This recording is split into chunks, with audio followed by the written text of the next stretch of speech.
A few weeks ago, SwitchBot sent me 2 new robot vacuums to review. Hopefully you've already seen my review of their new mopping robot, the S20, but this video is all about its little brother, the K11 Plus. So immediately the first thing you'll notice about this vacuum compared to the previous K10 Plus Pro model is the base station. In fact, it's visually pretty much the only difference. There are a lot of other under the hood changes which we'll go into later on, but to get started, let's take a look at the new robot vacuum in person. So here it is then, the new K11 Plus with the super compact base station, and you can see that lovely looking wooden effect lid that it's got on the top of the base station.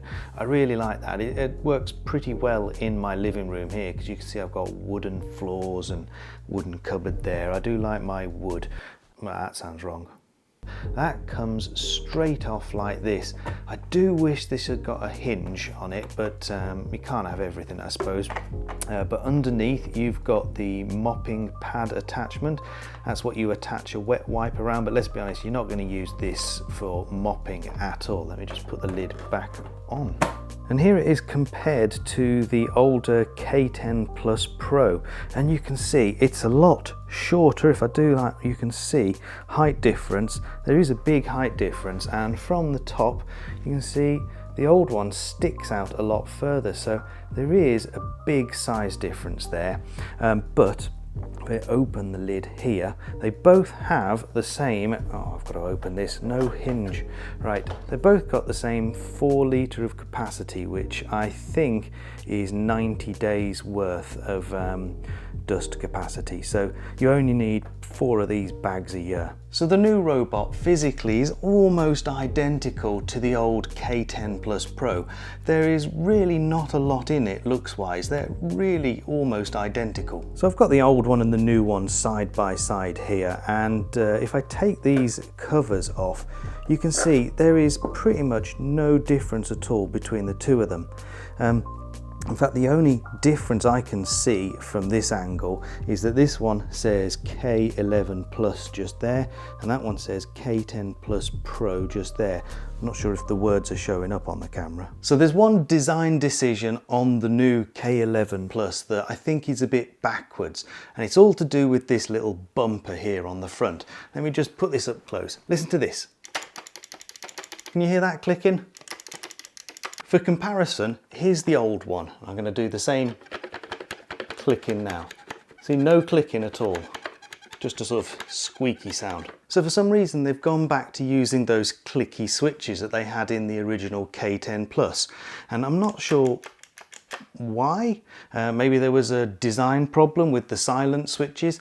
I thought the silent switches were really good because it would go round and do the edges of your room without clicking, whereas this one is a bit more clicky as it goes round. It tends to avoid the edges a lot better than the old one, but it still makes a clicky noise as it's going round. So to see the differences between these two vacuums, we actually have to turn them both over, and this is when you can spot the differences. So first of all, this old side brush here, it's got the 3 brushes on it, whereas the new one has got the new anti-tangle V-shaped brush. So there's only 2 prongs on there, and that's supposed to stop the hairs getting tangled on it. And to be honest, that does seem to work. The old one, I've actually had to pull all of the tangled hair off this brush before I filmed, whereas the new one, it's been used for the last couple of weeks and there's nothing tangled around it at all. The second thing you'll notice is this section here where the main brush is.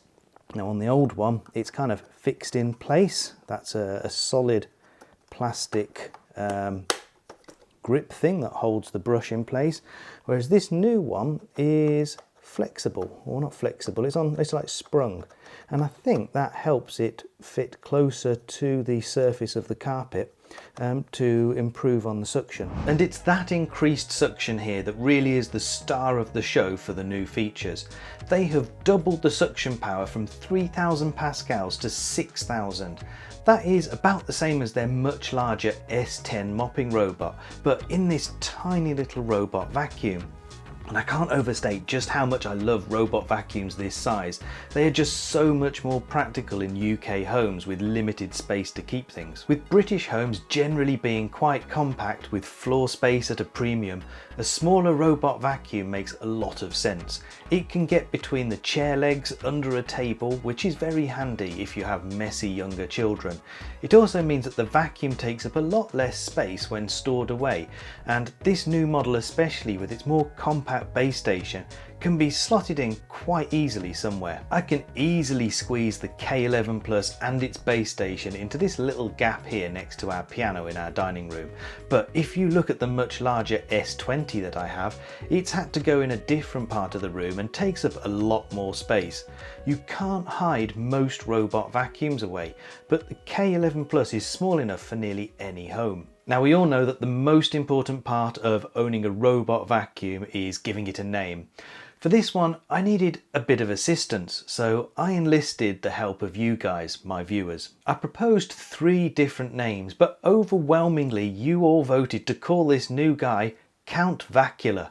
So that's what I've called him in the app. And I suppose it's quite an appropriate name for this vacuum really, because you would imagine that the actual Count Dracula would move from room to room very quietly looking for his next victim. And that is sort of what this vacuum does too. This vacuum is the quietest I've ever seen when it's just moving around without actually cleaning. I thought it was faulty when I first used it, but no, it really is this quiet. And let me shut up for a second so as you can hear.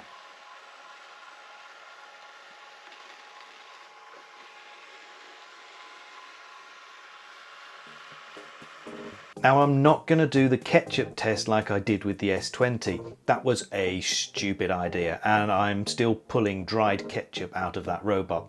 But what we can do is a flour test. I've got some spare carpet in the garage, especially for testing this sort of thing out. Now, for this recipe, you need 100 grams of self-raising flour, applied liberally to a piece of carpet. I set the K11 Plus to do an area clean of just the rug on full power and let it do its thing.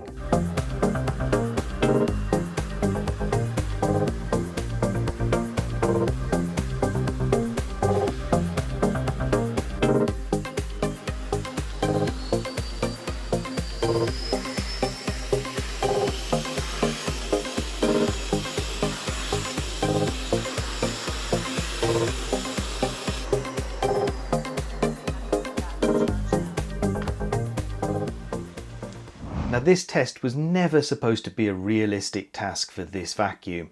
I've used a black rug to help the white flour show up really well on it, and flour itself is really difficult to get out of carpet. Now, I know it doesn't look clean on the camera, but if you look closer you can see just how well it did, getting out a decent amount of the flour. In fact, I decided I would give it another chance and see what it would look like after another couple of passes. You can really hear the increased suction on this robot compared to the previous model, and it managed to get up a load more flour. The problem by the end was the flour sticking to the wheels, and it was just leaving flour trails everywhere. Flour is really difficult to get out of carpet even with a high-powered proper vacuum cleaner, and as you can see here, it took me a good couple of minutes and several passes to clean the rug, and even then it wasn't really fully clean. I had to take the rug outside and give it a good brush and shake in the end. Now we've seen it in action, let's talk about smart connectivity, because this vacuum supports Matter 1.4, which means you can pair it directly with something like Apple Home over Wi-Fi. I have never used a vacuum in Apple Home before, but pairing it was surprisingly easy. In the SwitchBot app, you just find the Matter setup option and follow the instructions.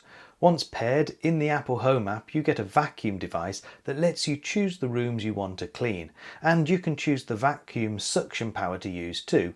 Start the cleaning, pause it and return the device to the base station.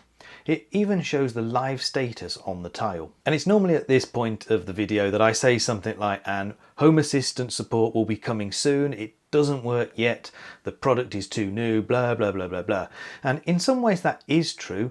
At the time of recording this video, there is no SwitchBot cloud support and no local Bluetooth support.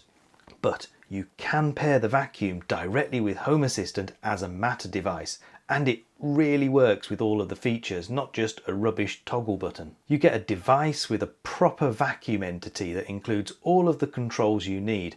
There's also a drop-down entity to choose the cleaning mode and a sensor showing the current operational state. This is brilliant. It's what Matter has been promising from the start, a standard way to connect smart devices.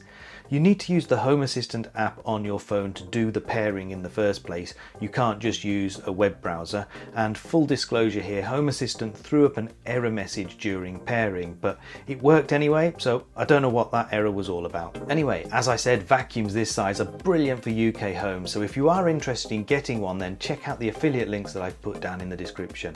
A massive thank you to these guys here for supporting the channel. They're my channel members and patrons.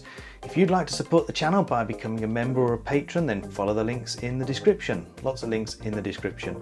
In return, you'll get early access to my videos and some bonus content too.